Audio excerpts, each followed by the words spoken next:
Oh, good morning, everyone. It's nice to see a couple extra people today. I'm going to start with the Bible Project video and just play the whole thing so people who weren't here last time can catch up. And it also talks about a lot of the things we covered last time. And this time, hopefully, I got my sound to share as well. Can you see that? All right. Let me know if you can hear it. Fingers crossed. The letter of James, or at least that's his name in English. If you look in the Greek, you will see that his name is Jacobos, which translates his Hebrew name Yaakov. And that's why most ancient and modern translations render his name as Jacob. That's what we're going to call him in this video. Now, there are many Jacobs in the New Testament. Two of them belong to Jesus' inner circle of the 12 disciples, but this letter comes from the Jacob who was the half-brother of Jesus himself. Now, we learn this Jacob's story from the book of Acts and from Paul's letters. After Peter moved on from Jerusalem to go start new churches, Jesus' half-brother Jacob rose to prominence as a leader in the mother church in Jerusalem. It was made up mostly of Messianic or Christian Jews. This was the first Christian community ever, and we know that it fell on hard times during the 20 years that Jacob was its leader. There was a famine that led to great poverty in the region, and these Messianic Jews were being persecuted by Jewish leaders in Jerusalem. But through it all, Jacob was known as a pillar of the Jerusalem church. He was also known as a peacemaker who led with wisdom and courage until he was tragically murdered. And in this book, we have the legacy of Jacob's teaching and wisdom condensed into a short and very powerful work. The book begins like a letter. He greets all the Messianic Jews who were living outside the land of Israel. But this does not read like one of Paul's letters where he addresses specific problems in one local church. Rather, this book is a summary of Jacob's sage wisdom for any and every community of Jesus' followers. And Jacob's goal isn't to teach new theological information. Rather, he wants to get in your business and challenge how you live. Jacob's wisdom has been heavily influenced by two sources. The first is Jesus' teaching about life in the kingdom of God, especially the Sermon on the Mount, which he's constantly echoing and quoting in the book. The second key influence is the biblical wisdom book of Proverbs, especially the poems in Proverbs 1 through 9. Jacob literally grew up with Jesus and with the book of Proverbs, and so now his own teaching sounds like them. It's stamped by their language and imagery. The book consists of short, challenging wisdom speeches that are full of metaphors and easy to memorize one-liners. And in essence, Jacob is calling the Messianic community to become truly wise by living according to Jesus' summary of the Torah, to love God and to love your neighbor as yourself. The body of the book is in chapters 2 through 5, which consist of 12 short teachings that call God's people to wholehearted devotion to the way of Jesus. And altogether, they don't develop one main idea in a linear way. Each teaching kind of stands alone and concludes with a catchy one-liner. But all of these teachings are connected through key repeated words and themes. It's really cool. At the opening of the book's body, there are two teachings. First, about favoritism and love. Jacob exposes how we tend to show favor to people who can benefit us, and we neglect people who can't, usually because they're needy. Jacob says this is the opposite of love, as Jesus defined it. He goes on to show what genuine faith does and does not look like. So if someone says that they have faith in God, but neglects people who are needy or poor, this person's faith is dead, he says. Their actions betray what they say they believe, and genuine faith always results in obedience to Jesus' teachings. Now, scattered throughout the body of the book, we find three different places where Jacob develops Jesus' own teaching about our words. So with the same mouth, we unleash pain upon people and then go offer praise to God. So messed up. And also, we judge people and then go talk badly about them behind their backs. And we also all tend to distort the truth to our own advantage. How we talk about people opens up a window into our hearts and our core values. Our words tell the real truth about our character. Jacob also believes that God's kingdom community, as Jesus taught about it, is the kind of place where the divisions created by wealth and social status are dismantled. So he warns first about the arrogance that wealth can create in people who believe it will be around forever. He says, no, your wealth will one day rot just like you. In contrast, God's people are to live with patience and hope for Jesus' return to set all things right. And this should inspire a life of faith-filled prayer. Now, this part of the book, all of these teachings, they're so powerful, and there's way more than we have time for in this video. But seriously, read all of them and slowly. Now, placed in front of these 12 wise teachings is the introductory chapter. It's a flowing stream of wise teachings and one-liners, and they're designed to sum up the main ideas of the entire book. This chapter actually introduces you to all the key words and themes that you're going to meet in chapters 2 through 5. Jacob opens by saying that he knows from personal experience life is hard. He was martyred, after all, not long after writing this letter. But he believes that life's trials and hardships are actually paradoxical gifts that can produce endurance and shape our character. God can do amazing work inside of us in the midst of suffering and help us become perfect and complete. Now, that word perfect, it's really important for Jacob. He repeats it 7 times in the book. In biblical Hebrew and in Greek, this word refers to wholeness. It means living a completely integrated life where your actions are always consistent with the values and beliefs that you've received from Jesus. Jacob knows that most of us actually live as fractured people with big inconsistencies in our character. We are all more compromised than we want to admit. However, God is on a mission to restore fractured people to make them whole. And it begins with wisdom, the ability to see my hardships through a new perspective. God will generously give this kind of wisdom to people who ask for it in faith without doubting God's character. And when we realize our humble and frail place before God, we are forced to choose between anxiety or trust. And true wisdom means choosing to believe that God is good despite my circumstances. So if it's poverty that's forcing you into hard times in life, Jacob says, try and view it as a gift that forces you to trust in God alone. And besides, wealth is fleeting. It's all going to pass away like wildflowers in the summer heat. And so when we do fall into hard times, don't accuse God. Rather, let your circumstances teach you what Jesus taught about God's character, that the Father is generous, that he's there to meet us in our pain, and that he's trustworthy. It's this God who through Jesus has given us new birth to become new kinds of humans who can face their suffering with total trust in the Father, just like Jesus did. And this new humanity is something we discover when we not only listen to God's word, but do what it says. Jacob calls God's word here the perfect Torah of freedom. He's referring here to the greatest command of the Torah as passed on to us through Jesus, that he freed us to love God and love our neighbor. And Jacob shows practically what that kind of love looks like. It means speaking to others in a kind and loving way. It means serving the poor, and it means living with wholehearted devotion to God alone. Now you can see how this opening chapter contains all the key words and ideas explored more deeply in the 12 teachings of chapters 2 through 5. Jacob immersed himself in the wisdom of Jesus and of the Proverbs, and he's given us a great gift in this book of his own wisdom. This is a beautifully crafted punch in the gut for those who want to follow Jesus. And that is what the book of James, or Jacob, is all about. Yay. That kind of catches up some people who weren't here last week. That's a really good overview of a lot of what we talked about.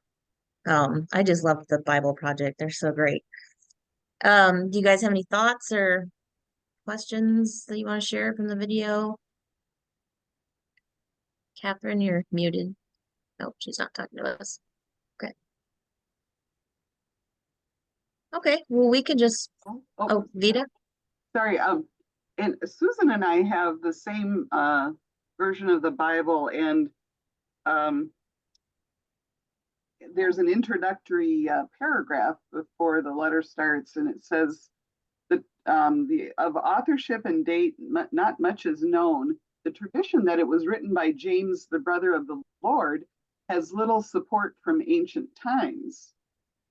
So that's interesting. That's not what the Bible Project suggests. And I'm okay with we don't know for sure. This was a long time ago, but very interesting. Yeah, I have a study Bible and it talks about that too, but also that they tried to create a timeline. And they do think it could possibly be him because it was written AD 50 to AD 62. And that kind of narrows down the different people that could possibly have authored it. because I guess Peter had left Jerusalem at that time, and James was the head of the new Christian church. So they think that he would have had like the fame or the recognition to be able to write this letter and preach it. So it's like everything in the Bible, like, do we really know? Yeah. We're We living have on faith. faith. We have faith. Yeah, exactly. But yeah, that's great insight too. So hopefully it's Jacob or James. And let's jump into chapter 3.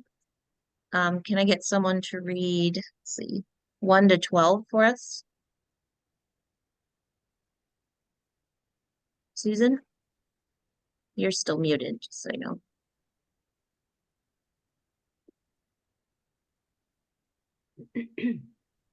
Let not many of you become teachers, my brethren, for you know that we who teach shall be judged with greater strictness.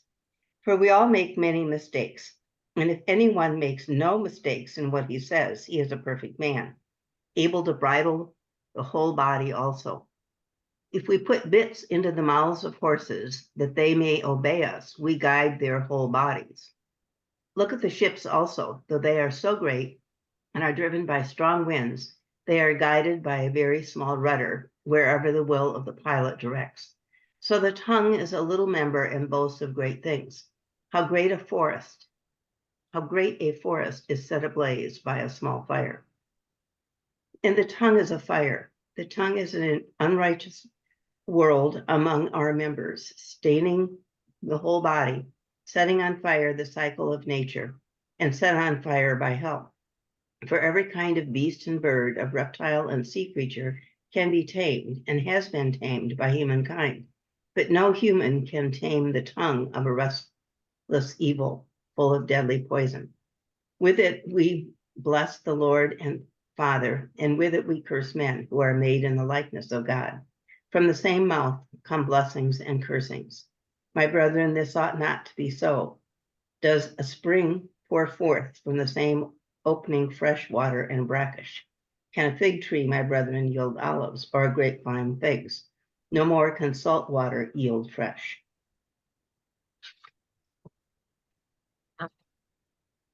Any translation differences or thoughts you want to share?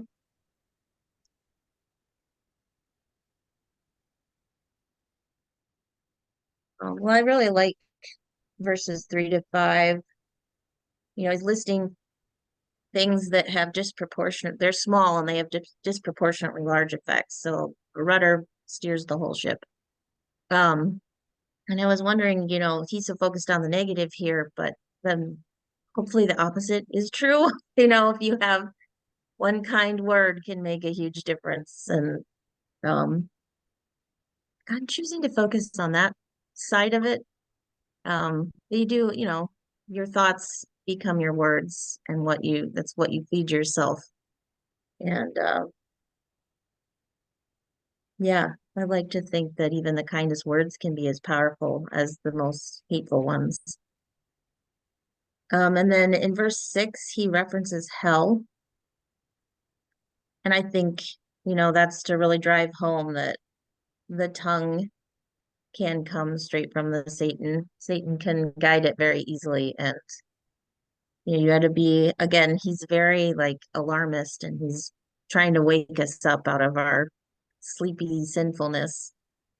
Um, and then I really liked verse 9 as well. Everyone is made in God's image. So if you're cursing someone, you're cursing God. I mean, that's pretty deep.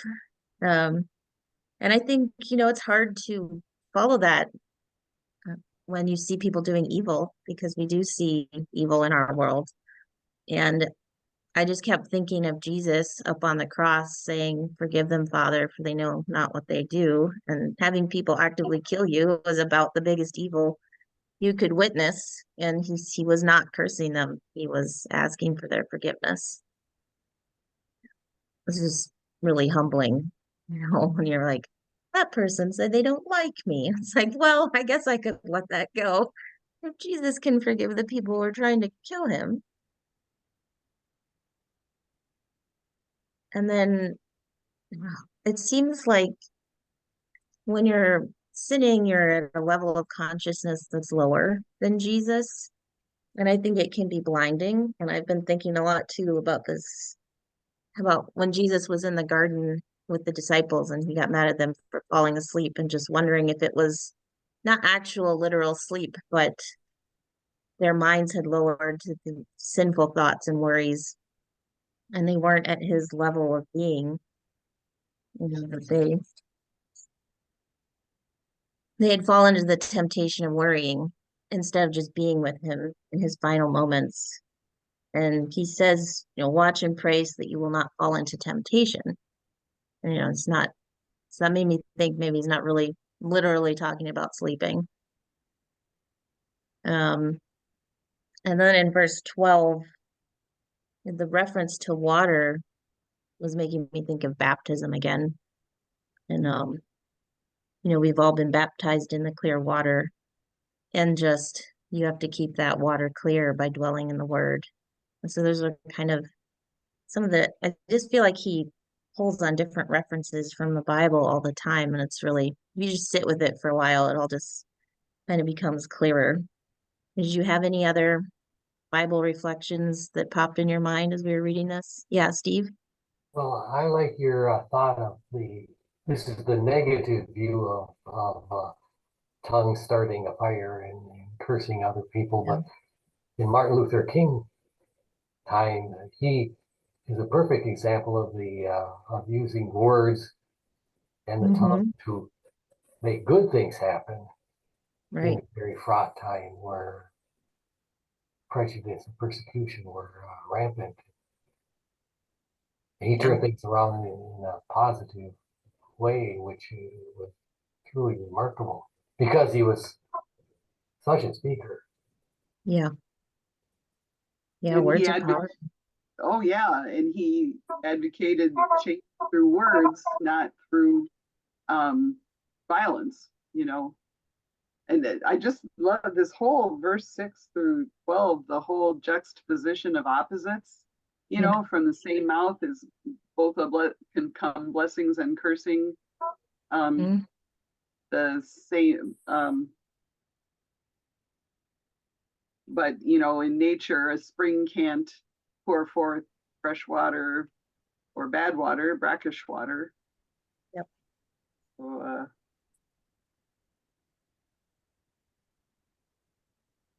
Yeah, Marilyn. Yeah, when you're talking about, like Steve mentioned, the juxtaposition of looking at the positive of the tongue rather than the negative. And I have an example of a time when I felt like I was going to say something really judgmental. I remember where I was. I may have already told the story, but I was at a Starbucks in the Skyway downtown Minneapolis. Was this a number of years ago? And I had this pin on my jacket that said, Phil 419. I think it said, "My God is able," Philippians. And the barista, this young person, says to me, "Phil, what is that, Philistines?" And right away I thought, what an idiot. There's no book of Philistines. But what came out of my mouth was, no, it's Philippians, but that's a really good guess. Thank you for asking. So it's like that tongue turned, and I didn't do Mhm. it. I felt like the spirit just got hold of me and said, nope, we're going to say something positive and not negative. And so, yeah, it's an amazing thing. Yeah. I didn't feel like we're set to default to judge really quickly in our world. And you have to make space for that second to flip it around. Or Diane, did you want to speak? Well, I was going to say, it sounds like, especially if you read later on into chapter 4, it's not the words that you say so much, but that the words show what's going on inside you. And that evil and sinfulness and arrogance is what's coming out through your words. And so there's an inner work that needs to be done in order to be able to have good words. And deeds. Indeed, right. Yeah, exactly. Mhm. Yeah, Joanne. You're muted, Joanne. There. Okay, right at the beginning, though, it says, if you choose to be a teacher, then you'll be judged with greater strictness. And we do that all the time. We expect our priests are, Perfect. anybody that well, even king, we hold them to a higher level of being proper. Yeah. And I think, we can see the good in them maybe a little easier than other people. And so we focus on that. I think that's a good thing, but then, they have their own struggles, and that's kind of why we're here. We're all learning and growing. Yeah. Right. Let's keep going then. I'm actually going to read the next section, James 3:13 to 18, because I um really liked how the Message put it. It kind of updated some of the language, and it just made it a little bit easier to follow. So, it's 13. Do you want to be counted wise, to build a reputation for wisdom? Here's what you do. Live well, live wisely, live humbly. It's the way you live, not the way you talk, counts. Mean-spirited ambition isn't wisdom. Boasting that you are wise isn't wisdom. Twisting the truth to make yourself sound wise isn't wisdom. It's the furthest thing from wisdom. It's animal cunning, devilish plotting. Whenever you're trying to look better than others or get the better of others, things fall apart and everyone ends up at the other's throat. Real wisdom, God's wisdom, begins with a holy life and is characterized by getting along with others. It is gentle and reasonable, overflowing with mercy and blessings, not hot one day and cold the next, not two-faced. You can develop a healthy, robust community that lives right with God and enjoys its results only if you do the hard work of getting along with each other, treating each other with dignity and honor.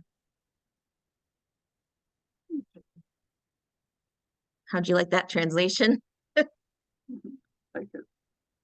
Yeah, I just felt like it updated a little bit, made it a little easier to understand for me. Um, but you can see James is returning to one of his themes, there's wisdom, and he's pointing out again God's wisdom. Did you want to say something, Helen?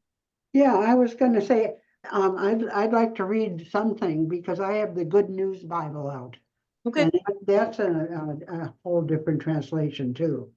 I Yeah. thought I'd get out my other Bible and see if I could follow along today. Yeah. Are you saying you want to read some of what we just did, or you want to read next? I could read that again and let you, because it was hard to follow what your Bible said. It was very hard to follow. Okay. in mine. Well, yeah, it's very different. Sure, Yeah. go ahead. It was let's It see, was 13 to 18. Is there anyone among you who is wise and understanding? He is to prove it by his good life and by his good deeds, performed with humility and wisdom.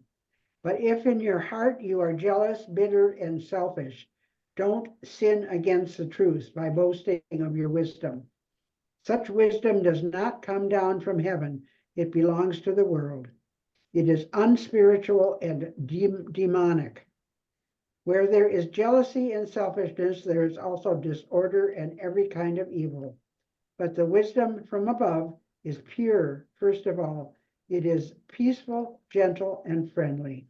It is full of compassion and produces a harvest of good deeds. It is free from prejudice and hypocrisy, and goodness is the harvest that it produced from the seeds that peacemakers plant in peace. So that was a little easier to understand than yours was. I don't know, it was harder for me to understand. That's okay. Yeah, That's why we have different translations. That's kind of the beauty of it, I think. yeah. Thank you for sharing. Yeah, so I like wisdom. the Go ahead. what is it? The Message. I read the Message one first, and Yeah. I kind of like reading both because Same. they're really different, but it takes the old words and puts it in a new light and gives you new thought, and then go back and read the old one. So it was, Yeah. I'm glad Helen read that because it matched my Bible better, but I think the message gives you the message better. So, Yeah. Yeah, I agree. I like to read both because sometimes I get stuck on the older language or old associations. I like the word demonic, for instance. I'm just like, whoa. And the message, kind of updates all of that.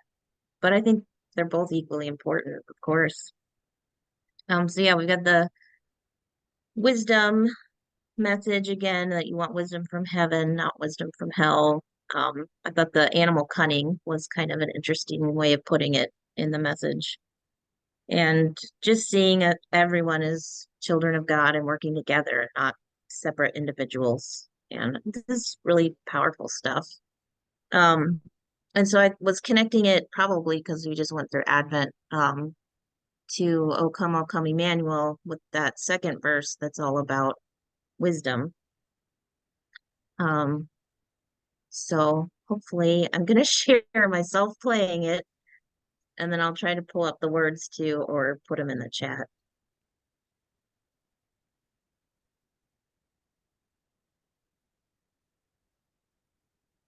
Can't remember if I hit share sound. Let me know if you can hear it.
So yeah, could you see the words too?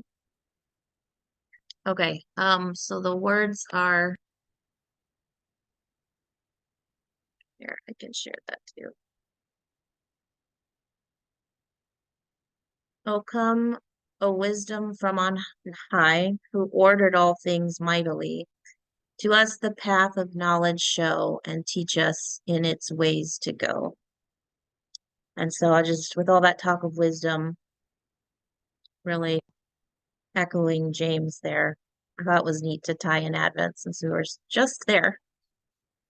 Um, so yeah, that's chapter 3.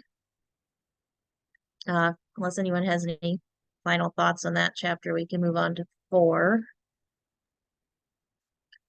your playing is beautiful. Oh, thanks. Yeah, it's fun to hear it. And I think I was hoping you'd be able to see the text as well. Maybe I'll just put it in the chat for the next one. It's hard to show through 2 things at once. Can someone read chapter 4, 1 to 12 for us? Steve? Hey, those conflicts and disputes among you, where do they come from?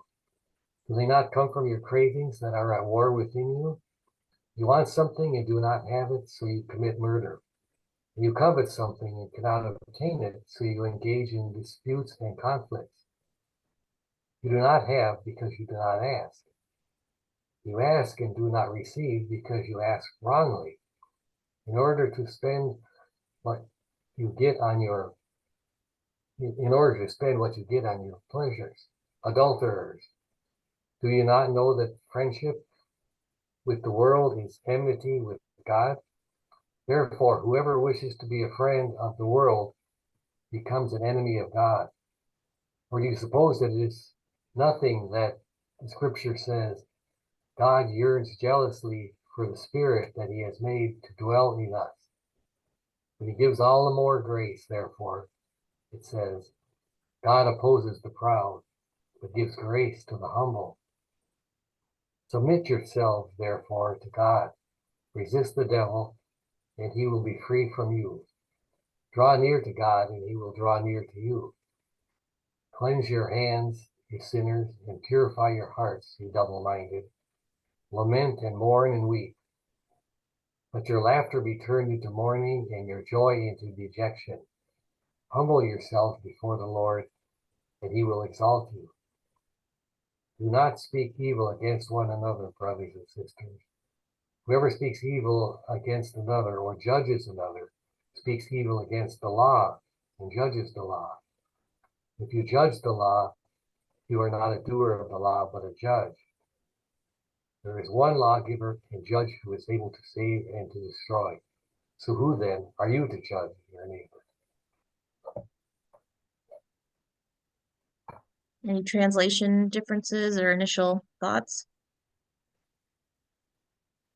Okay. Yes. Um, let's see, where is it? In number 11, it says, to whoever criticizes a Christian brother or judges him, criticizes the law. So that was a little different. Yeah.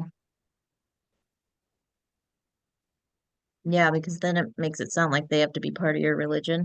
Yeah, rather than everybody. It said just Mhm. the Christian. You can kind of detect the Jewish influence here. I mean, these are the Jewish Christians, and the emphasis on the law and judging the law. That's kind of, we don't talk about that as much anymore, specifically. Helen, does yours say neighbor at the end? But you, who are you to judge your neighbor? No, fellow man, fellow man. Well, there you go, fellow man. I feel like that opens it back up Yeah, yeah, to everybody, right? yeah. I think that does, yeah. But I kind of like, I I thought like that fellow was man better. it was kind of narrow to just do it for Christian. I mean, that didn't make Yeah, sense to me. I like fellow man better than neighbor even, because then it's not just about someone who lives next to you. It's not geographical anymore. Yeah, and that's good. In my translation, at the beginning of verse 11, it says, brother, you do not speak evil against one another. Brethren, he that speaks evil against a brother or judges his brother. But then the very last sentence is, but who are you that you judge your neighbor? I had So, neighbor as well.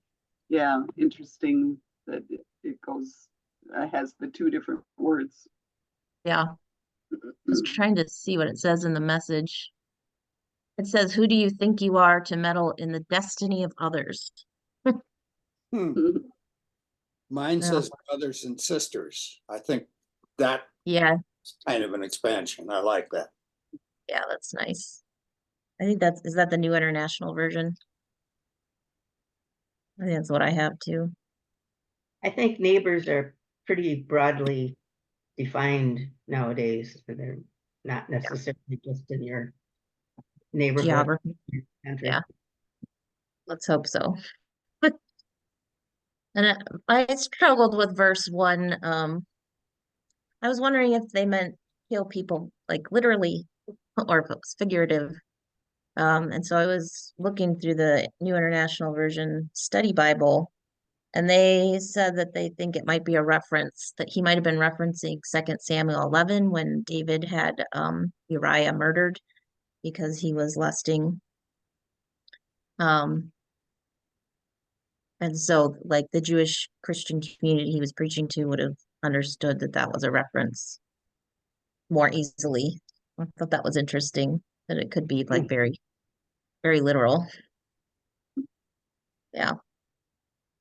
And then in verse 4, he talks about, not being an enemy of God, but being a friend. And I thought that kind of echoed James himself in chapter 2 when he was talking about Abraham, and Abraham was God's friend. As he was listing Abraham as an example of who we should be. And here he is again saying, try to be God's friend. And, thinking of God as friend or an equal, it's hard to think of it that way. You know, I'm friends with God.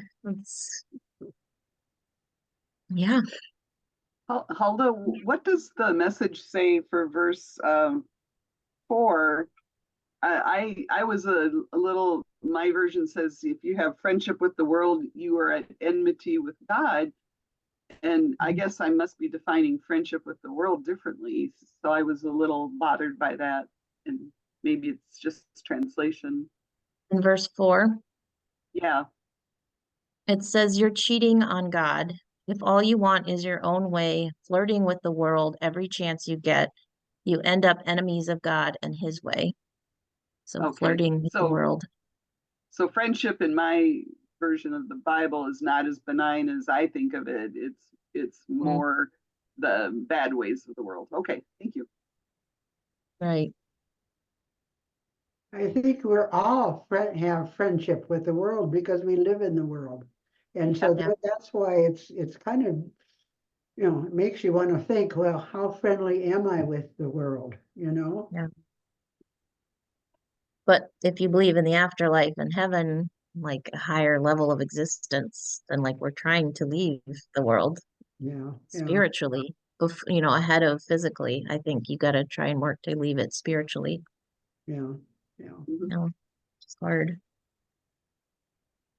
Okay, and then verse 8 is my favorite because it really unlocked the entire book of James for me. So in mine, I think Steve has the same version. It says, New wash your Rockford. hands. Yeah, New International Version. Wash your hands, you sinners, and purify your hearts, you double-minded. And for some reason, the word double-minded, like light bulb went off in my brain because he had just referenced that we're all creatures of God in God's image. And so that made me think of the Garden of Eden. And so when he said double-minded, I thought about, the fruit and the knowledge of good and evil. And that's what the double-minded is. It's the knowledge of the good and the evil. And so James is encouraging you to let go of the knowledge of the evil like it was in the Garden of Eden before we made that mistake. And hopefully that's what heaven is just the knowledge of good and God.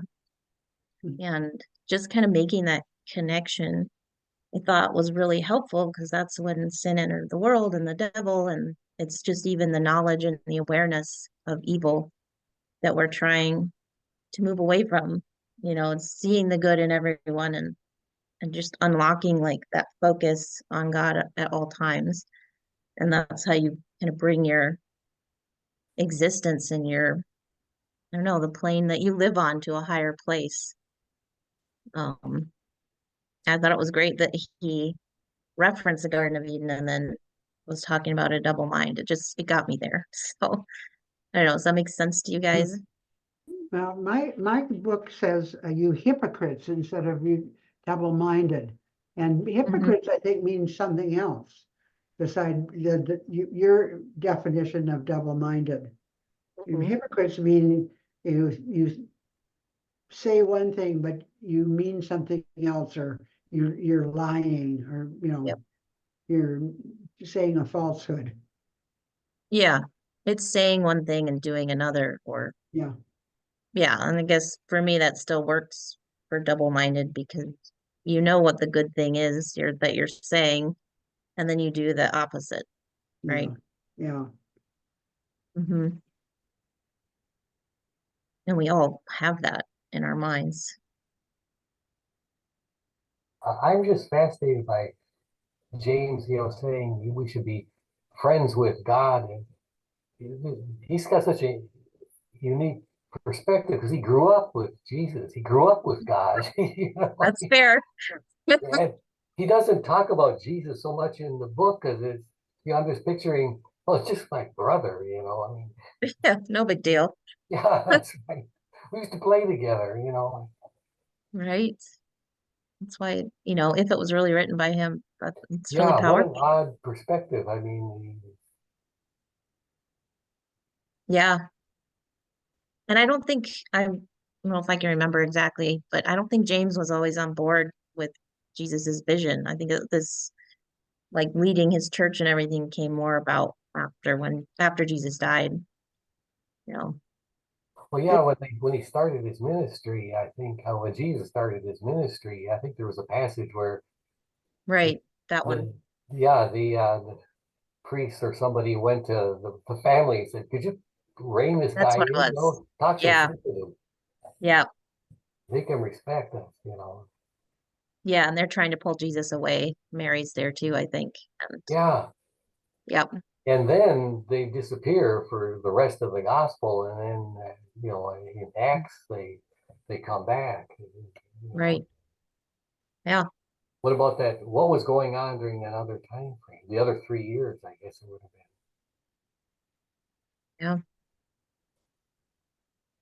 But clearly Jesus got through to him with his death, and here he is preaching the word of Jesus. Yeah. It's powerful. Yeah, Yeah, James was never picked as one of the disciples either, one of the apostles, there was no mention of him ever. Yeah. And Jesus talked about leaving your blood family, and lived it.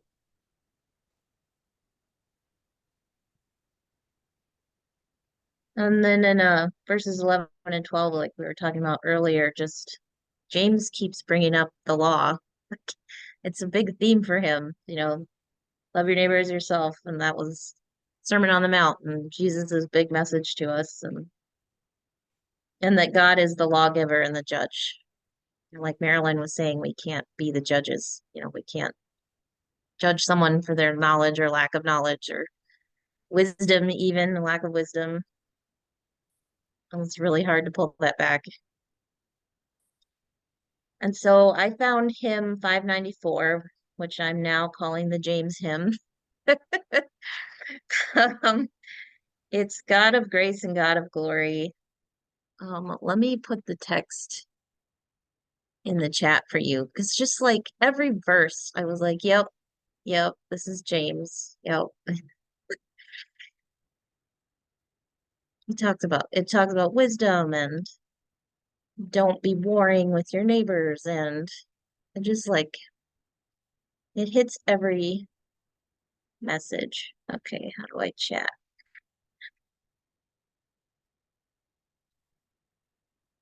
Is there, okay, I feel dumb. I can't find the chat button. It's usually on the bottom, Yeah. like next to participants or share screen. I can't find it where it says chat either, and Oh, this is I a found it. whole new configuration than what we used to have with whoever's talking has the big picture and everybody else is just along the top. Oh, you can Oh, you adjust can that. change that. How can Yeah, I change that? the upper right view, there's Okay, I some see it. dots in front of it. Drop that down and it gives you the choice. And the Where it chat, says gallery. Yeah, Thank you. Sure. I like that better. chat is under more, the 3 dots. Yeah, I put the lyrics in there. Can you Oh, see I them? see.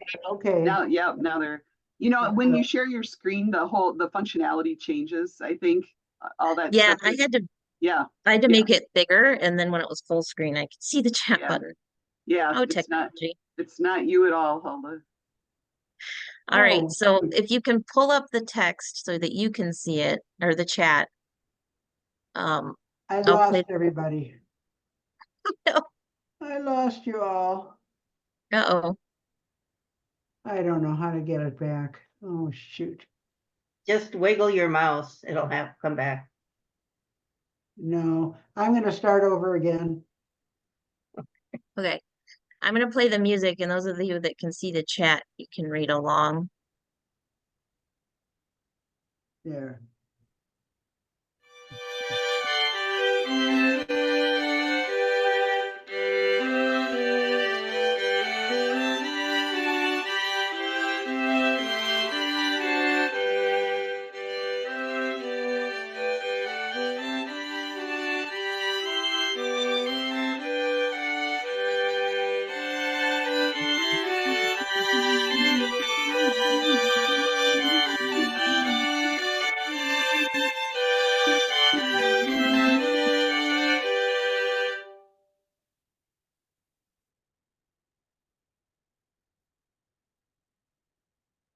So that's what it sounds like.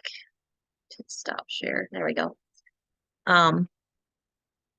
You can see in the text, God of grace and glory, grant us wisdom.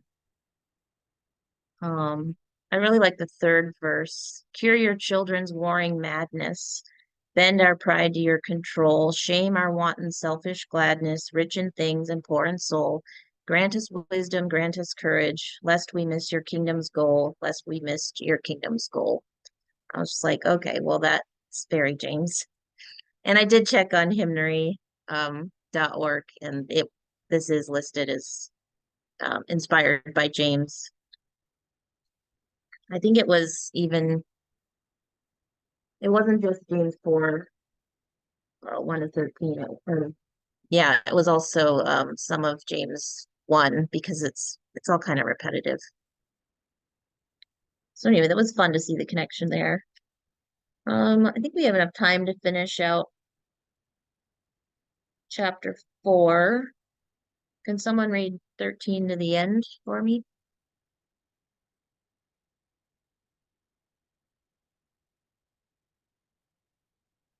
Marilyn?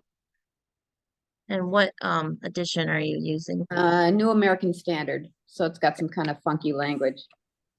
Come now, you who say today or tomorrow we shall go to such and such a city and spend a year there and engage in business and make a profit. Yet you do not know what your life will be like tomorrow. You are just a vapor that appears for a little while and then vanishes away. Instead, you ought to say, if the Lord wills, we shall live and also do this or that. But as it is, you boast in your arrogance. All such boasting is evil. Therefore, to one who knows the right thing to do and does not do it, to him it is sin. Be clear. Any translation questions or thoughts?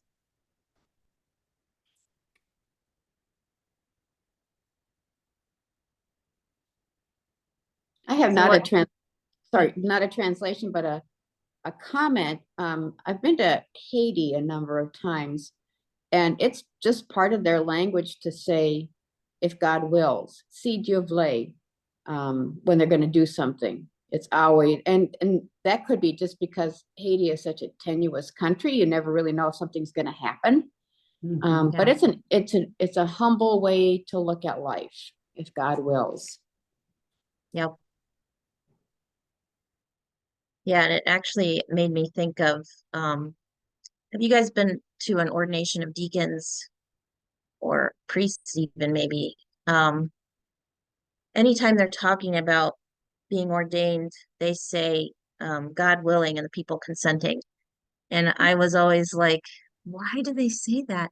And this passage, I think, must be why, God willing, because it's arrogant to say, I'm going to become a deacon on such and such date. Like, it's not supposed to be about you and your plan. Like, it's great that you want to do that, but it needs to be God willing. So now I feel like when people talk about it to me, I can say God willing, people consenting more with more authority. Like now I can say, well, it comes from James. But it'd be interesting to find out if there's like more of an official story behind that. My mother's people came from pioneers in Kansas and Nebraska, disciples of Christ, very conservative. Her parents broke away and she was not raised that conservatively, but the extended clan is. And I know she said this phrase a number of times, God willing and the creek don't rise. Yep. I've heard that one too. Yeah. That's great. Yeah. And then I think the other really powerful imagery is that we're just a bit of mist, It's very humbling. And let's see, the message says, you're nothing but a wisp of fog catching a brief bit of sun before disappearing. And well, okay. Maybe we should just put that in perspective a little bit. I have the New Revised Standard Version, and in the middle of verse 14, there's a kind of an in-your-face question. I didn't hear it in Marilyn's reading. It might have been there, but it says, you do not even know what tomorrow will bring. what is your life? What is your And life? it goes on to talk about being Yeah. enlisted and so Yeah. on. That Yeah. question is just kind of shocking, you know, to contemplate. James is an alarmist. Yeah. I can just hear him out on the streets or in the synagogues. Wake up, people, wake up. You know, it's really cool. And so let's see. I found one last hymn, 559. Lead us, Heavenly Father, lead us. Here's the text.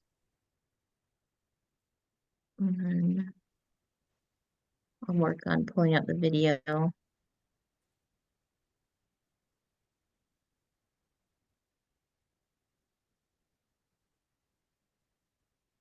So much technology. Okay. Share sound. Here we go.